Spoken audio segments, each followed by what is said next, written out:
Now, Instagram Live is amazing. Instagram Live lets you actually do a live video and interact with people instantly in real time. You can do Instagram Live with open houses.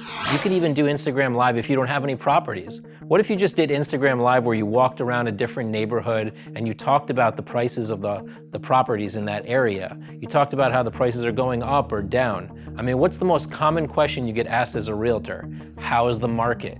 Well, let them know. Do an Instagram Live, do a Facebook Live, do both, do it all. Get your videos out there, okay? Instagram Live even ties right into Facebook, so you're gonna have all kinds of reach doing this.